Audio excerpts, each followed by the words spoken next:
It is widely agreed upon that we live in what is called the neoliberal epoch, but the word itself is completely meaningless.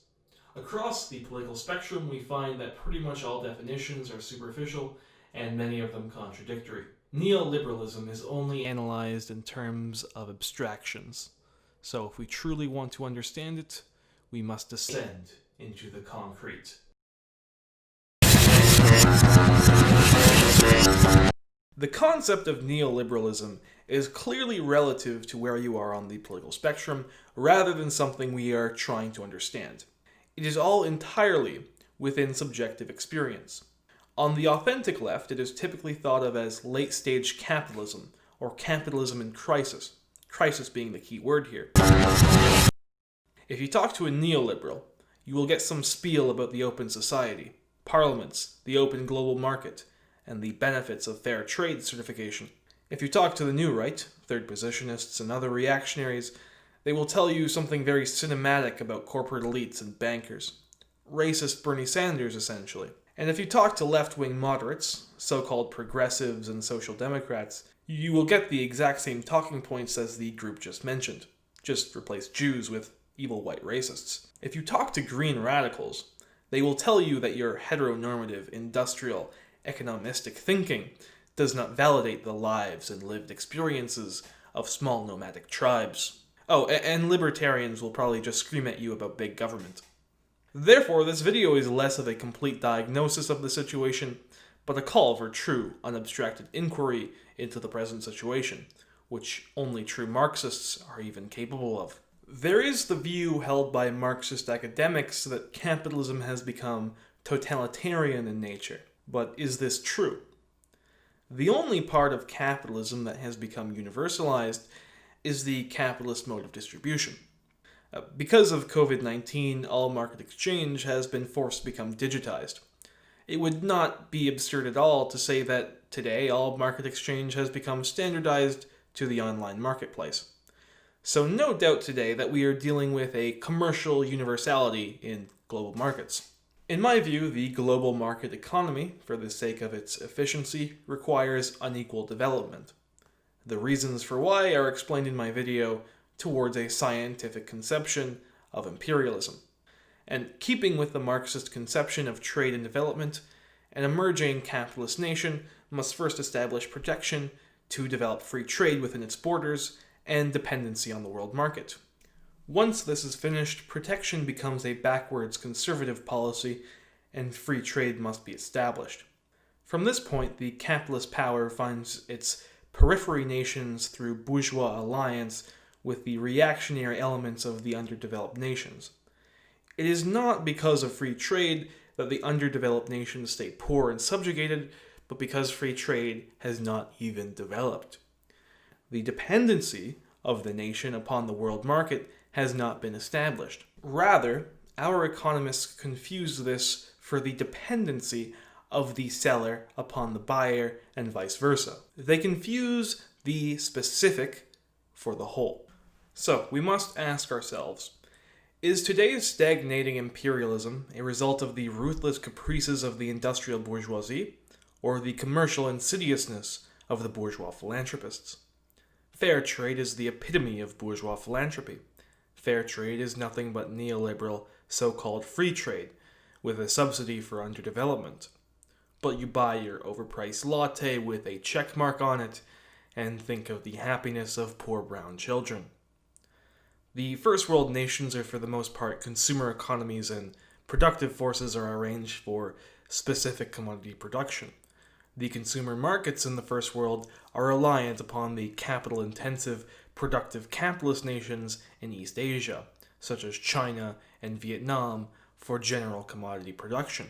China and Vietnam can certainly credit their favorable position in the world economy to the protection offered by the communists, who progressively developed their capabilities for free trade. But the first world consumer economies are not just dependent upon the productive capitalism in China and Vietnam. They are also dependent on the labor and land-intensive economies of the third world for oil, mineral wealth, and low manufactured items such as coffee and textiles.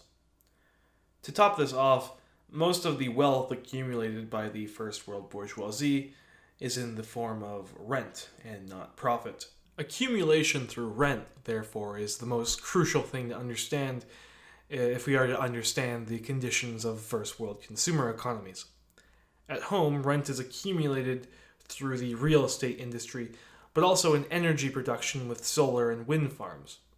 Outside the first world nations, rent is accumulated through resource extraction, such as oil, mineral wealth, and traded agricultural goods like lentils and coffee beans from the labor and land-intensive economies. And globally, rent is accumulated in the software industry through intellectual property rights. All software from video games to producer apps are going towards the subscription model. And even before this, software prices were not tied to production. Now, when most people they think of the software industry, they think of this sort of the most advanced possible industry within capitalism. This is the height of capitalist production. And I know at least Caleb Maupin has made that point once. But I think if we really look into it, the conclusion will be much different, and you'll see why. Because of intellectual property rights, the laws of capitalist production simply do not apply, and to my knowledge, there has not yet been formulated a proper Marxist analysis of digital production. The free software movement and pirate politics have also been completely ignored by Marxists, except by some dudes on BunkerChan posting from their Gen 2 autism machines. And instead, Marxist academics write theory in quotation marks, to be sold to their readers who I imagine are mostly Silicon Valley tech workers whose salaries are topped off with software rent.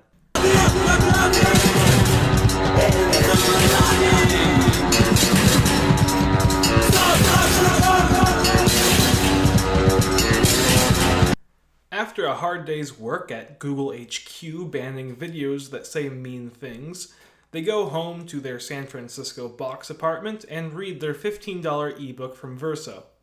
In it, they will find them misuse Marx's theory of alienation to tell them why their soylent and latte subsistent life is so miserable and incite them towards an abstract class struggle while constantly reminding them of the dual importance of intersectional culture wars.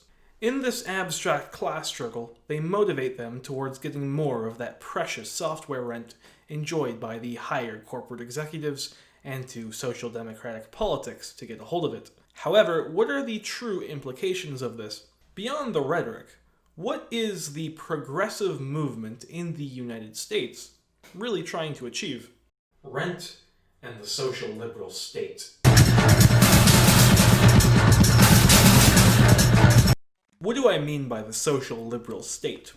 It is something that is already founded in pretty much all developed Western countries and is presently still being advanced, much of it with the aid of its own institutions, that we can call the cathedral.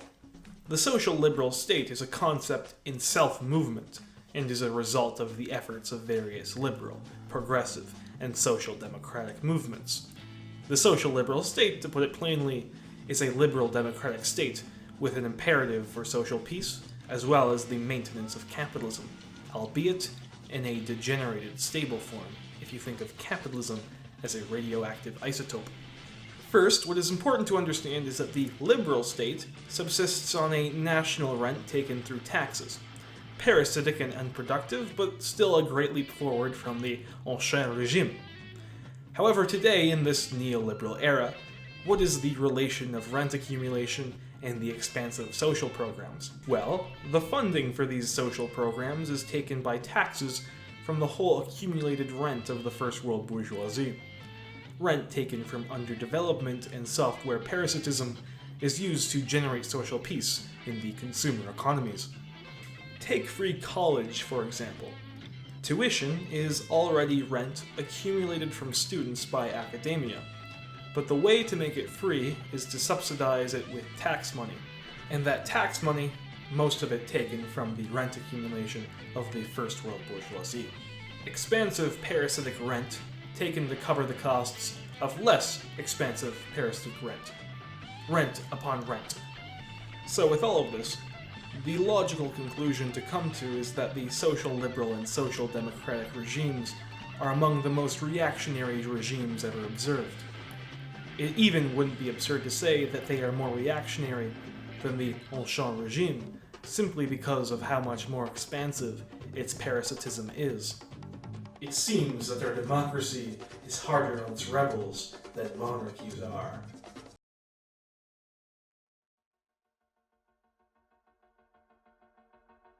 It seems then that the consumer core of neoliberalism, the First World, is stuck in a feedback loop of expanded reproduction. Marx said that the only way for the capitalist order to fall is for its productive forces to fully expand. But in theory, with expanded reproduction, capitalism can sustain itself forever, but in stagnation. And now in the information age, expanded reproduction exists on an even greater scale than Marx could have ever conceived in Capital Volume 2. This is further evidenced by the fact that technological development today is largely contained towards new ways to consume. Even the productive instruments of the information age, computers, are at the end of the exponential curve of computing power, and we are becoming more reliant on machine learning.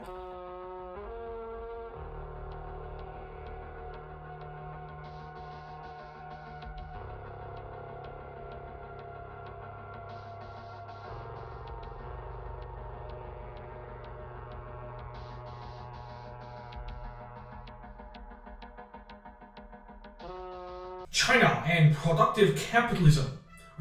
China and socialism with Chinese characteristics. Yeah, that was pretty fucking racist, but we'll go with it. China is the productive base of the neoliberal order due to the fact that after the fall of state socialism, the line of the Marxist administration shifted from development through socialist planning and coalition with the workers, the peasantry, the party, and the technocrats towards a sort of Marxist dirigist oversight of capitalist development of the productive forces. You would have to be rather stupid, or maybe you loaded your brain with too much of Xi Jinping's writings to assert that China is still socialist. But that does not mean some very cynical praise is not due. China, objectively because of their development of productive forces, is further along the road to socialism than any first world social democracy, and to the dismay of our YouTube left communists, it is solely due to commodity production.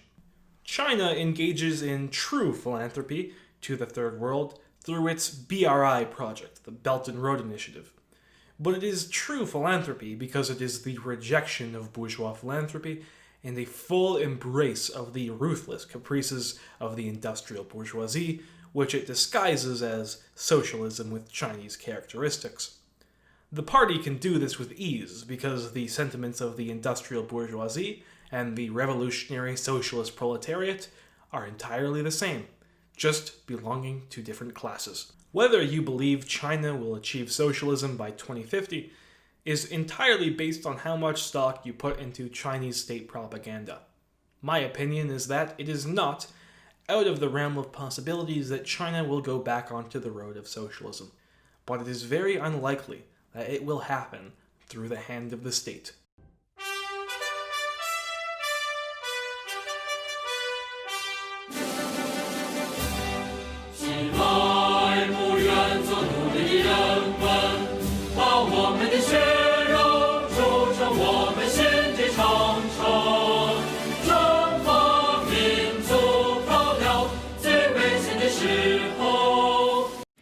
勇于变革，勇于创新，永不僵化，永不停滞。团结带领全国各族人民，决胜全面建成小康社会，奋力夺取新时代中国特色社会主义伟大胜利。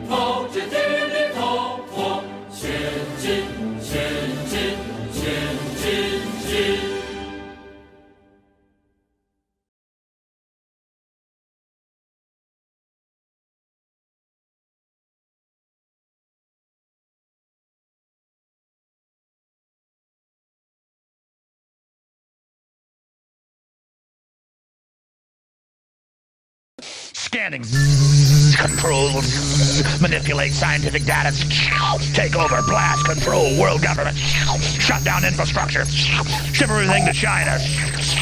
Just look at this person.